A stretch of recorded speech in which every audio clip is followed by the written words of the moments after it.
In the quaint town of Brooksville, nestled between rolling hills and whispering forests, lived a woman named Clara. She was known for her radiant smile and the warmth she brought to those around her. Married to Thomas for over a decade, their union was the epitome of stability and mutual respect. Together, they had two children, Emma and Jack, who were the center of their world. As the years passed, the routine of daily life began to cast a shadow over their once vibrant relationship. Thomas, a dedicated architect, often found himself buried in blueprints and late night meetings. Clara, managing the household and her part time job at the local library, felt the weight of monotony pressing down on her. The spark that once ignited their passion seemed to have dimmed, replaced by the mechanical rhythm of everyday existence. It was during this period of emotional drought that Clara met Adrian. He was a charismatic artist who had recently moved to Brooksville, renting a studio space near the library. Their paths crossed one rainy afternoon when Adrian sought shelter from the downpour, stepping into the library with a drenched canvas in tow. Clara offered him a towel and a warm cup of tea, and from that moment, an unexpected friendship blossomed. Adrian's world was a stark contrast to Clara's structured life. He spoke of spontaneous road trips, midnight painting sessions, and a life unburdened by convention. Clara found herself drawn to his free-spirited nature, a refreshing breeze against the staleness she felt. Their conversations grew longer, laughter more frequent, and before she realized it, Clara was entangled in an affair that reignited a passion she had long forgotten. However, beneath Adrian's charming exterior lay a secret he hadn't yet disclosed.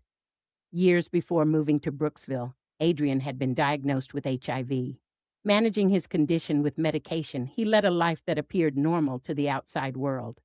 But the stigma and fear of rejection kept him from sharing his status with others, including Clara. As weeks turned into months, Clara's clandestine meetings with Adrian became a regular escape. She skillfully concealed her infidelity, weaving a web of lies that distanced her from Thomas and the children.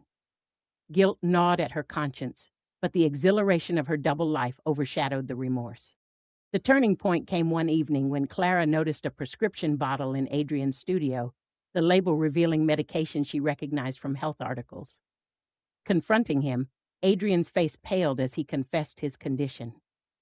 The room seemed to close in on Clara, her heart pounding with a mix of fear and betrayal.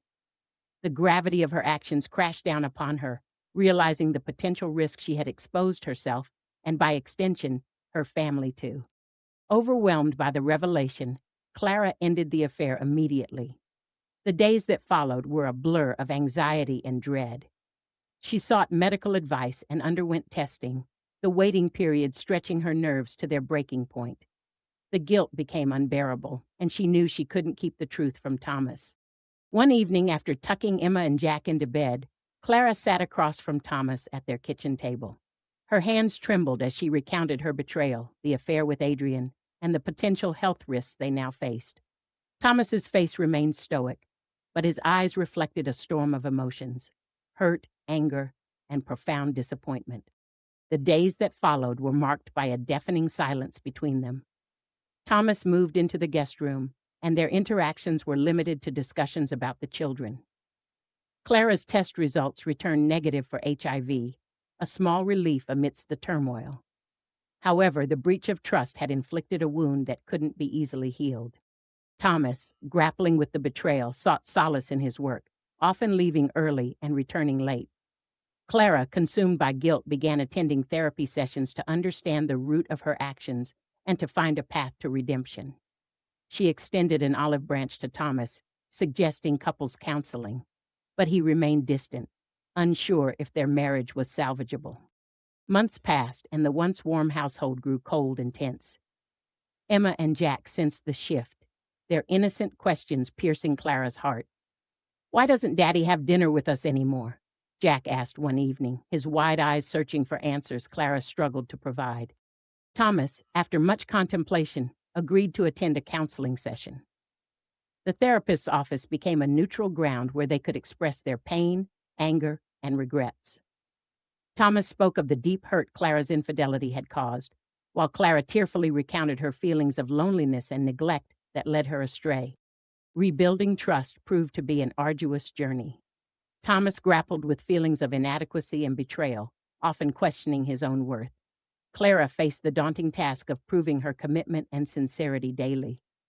They established new boundaries, engaged in open communication, and attended therapy sessions regularly. Despite their efforts, the scars of infidelity ran deep.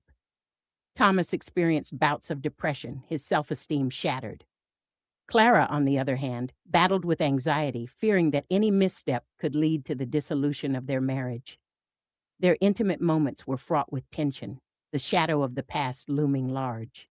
After a year of trying to mend the fractured relationship, Thomas made the heart-wrenching decision to file for divorce.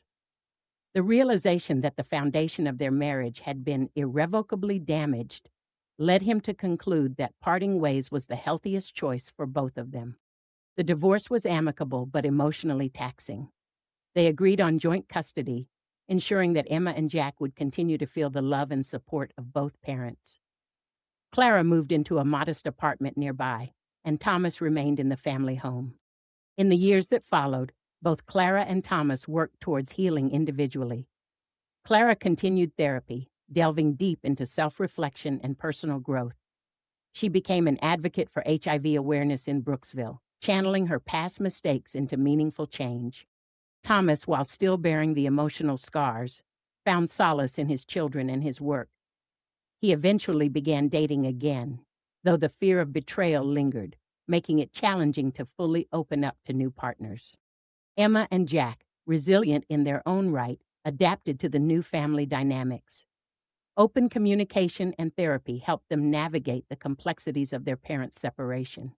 The tale of Clara and Thomas serves as a poignant reminder of the fragile threads that bind relationships. Trust once broken is arduous to repair, and the repercussions of infidelity ripple through the lives of all involved. While forgiveness is attainable, forgetting is not, and the journey to healing is a path fraught with challenges and introspection.